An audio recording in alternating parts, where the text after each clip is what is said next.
تین بنیادی وجوہات ہیں اس طرح کے مسئلے کی. وسائل کا معاملہ بھی ہے, شعور اور آگاہی کی بھی کمی ہے, اور ہمارے میڈیکل پروفیشن میں تعلیم تو بہت زبردست ہے لیکن شاید تربیت کا کافی فقدان ہے. تو ان تینوں چیزوں کو جامع انداز میں اگر ہمیں مسئلے کو حل کرنا ہے تو دیکھنے کی ضرورت ہے. میں آپ کے سامنے آپ سے آنے سے پہلے کچھ ریسرچ کر رہا تھا, اگر آپ اجازت دیں تو حقائق بھی رکھ دیتا ہوں, کچھ فیکٹس اینڈ فگر. پہلی ضرور بات سر. ہم وسائل کی کر لیتے ہیں. دیکھیے, پاکستان کی جو وفاقی صحت کا بجٹ ہے وفاقی حکومت کا, وہ اس سال 53 ارب کا ہے, اور پنجاب کا جو صحت کا بجٹ ہے وہ 500 ارب کا ہے. یعنی کہ وفاقی حکومت سے پنجاب کا جو وفاقی صحت کا بجٹ ہے وہ وفاقی حکومت کے مقابلے میں 10 گنا زیادہ ہے. سندھ کا بجٹ جو ہے وہ 8 گنا زیادہ ہے. کے پی کے کا بجٹ جو ہے وہ 7 گنا زیادہ ہے. بلوچستان کا جو بجٹ ہے وہ وفاقی حکومت کے صحت کے بجٹ سے دگنا ہے. تو یہ تو ایک تو وسائل کا میں کانٹیکسٹ آپ کے لیے سامنے رکھنا چاہ رہا تھا. اچھا, اور پھر اب یہ جو ایلوکیشن ہے بجٹ کی وہ ہوتی کس چیز میں؟ اس میں سے 53 ارب میں سے 28 ارب ہاسپٹل سروسز میں ہے, ہیلتھ ایڈمنسٹریشن میں 7.5 ارب ہے, پبلک ہیلتھ میں 1 ارب ہے, میڈیکل ایکوپمنٹ میں علینا وفاقی حکومت کے پورے سال کا جو بجٹ ہے وہ 3 کروڑ 80 لاکھ ہے. وفاقی حکومت کا میڈیکل ایکوپمنٹ کا پورے سال کا بجٹ 3 کروڑ 80 لاکھ ہے. اچھا, اب ہم آ جاتے ہیں پیمز کے اوپر.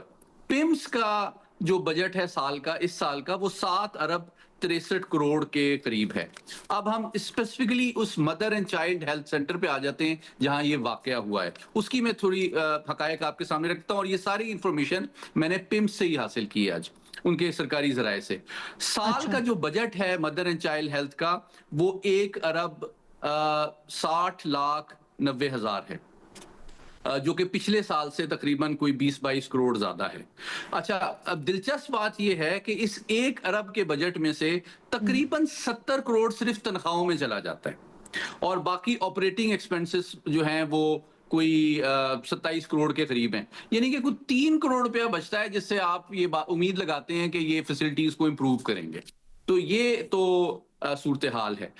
تیسری بات ہم کرتے ہیں کہ ان کے اوپر ورک لوڈ اور ہیومن ریسورس کتنا ہے. جو آفیشیل ریکارڈ ہے پیمز کا, اس کے مطابق mother and child health centre کے پاس 343 عملے کا سٹاف ہے, جس میں سے تقریباً 200 ڈاکٹر, پیرامیڈکس, نرسز وغیرہ ہیں. کوئی 130 بیڈ ہیں, اور ڈیلی جو ان کے پاس کیسز آتے ہیں وہ او پی ڈی کے 130 ہیں, ایڈمیشن جو ہوتے ہیں جن کو یعنی کہ داخل کیا جاتا ہے وہ 25 ہیں, ایمرجنسی کے 20 کیسز ہیں, اور سرجری روزانہ 6 کے قریب ہوتی ہے. اچھا, یہ ڈیٹا میں نے سارا چونکہ دوبارہ بتا رہا ہوں پیمز کے آفیشیل ویب سائٹ پہ موجود ہے.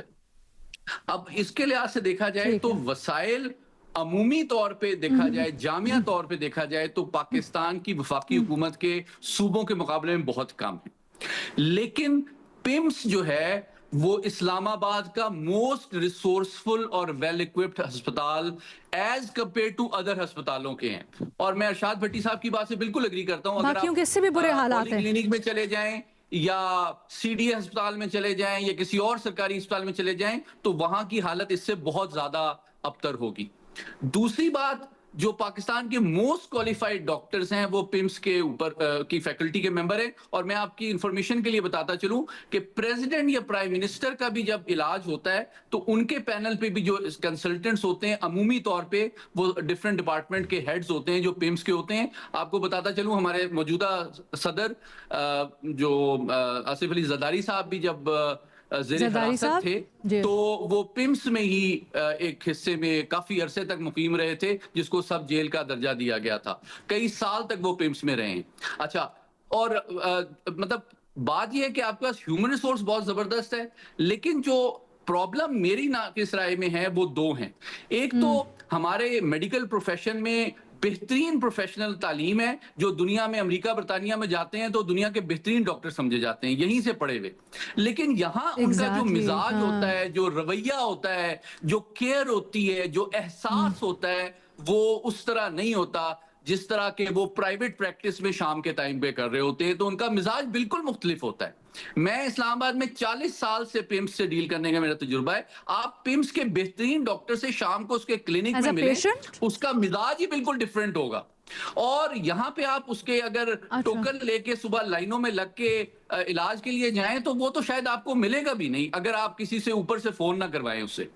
تو بنیادی بات سر، یہ وسائل تو میرا کی خیال یا ہے ایک وہ سیاسی معاملہ نہیں پرسنالٹی. ہے. جی حسینہ، میں ہاں آخری بات ہاں یہ کہنا چاہتا ہوں، پھر یہ ایک سوچ کا، ایک کلچر کا فرق ہے کہ ہمارے کسی بھی سرکاری ادارے میں کوئی بندہ کسی کام سے جاتا ہے تو ایک عام غریب آدمی جس کی کوئی سفارش نہ ہو یا اس کا کوئی اثر رسوخ نہ ہو تو اس کی سنوائی نہیں ہوتی ہے. تو ہمارا یہ جو مجموعی سرکاری کلچر ہے، ہسپتالوں میں بھی ایگزیکٹ کلچر ہاں کوئی مختلف نہیں ہے.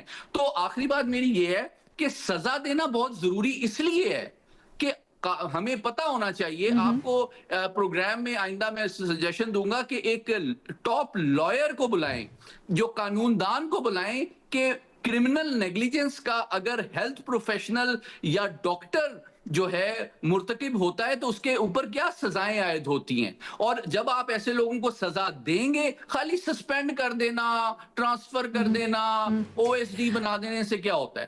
اگر اس کو پتا چلے گا کہ ایک انسان کی یہ کچھ جان کے نہیں. عوض میرے کیریئر پہ، زندگی پہ اثر پڑے گا تو پھر ڈیفینیٹلی وہ زیادہ ذمہ داری کا مظاہرہ کریں گے.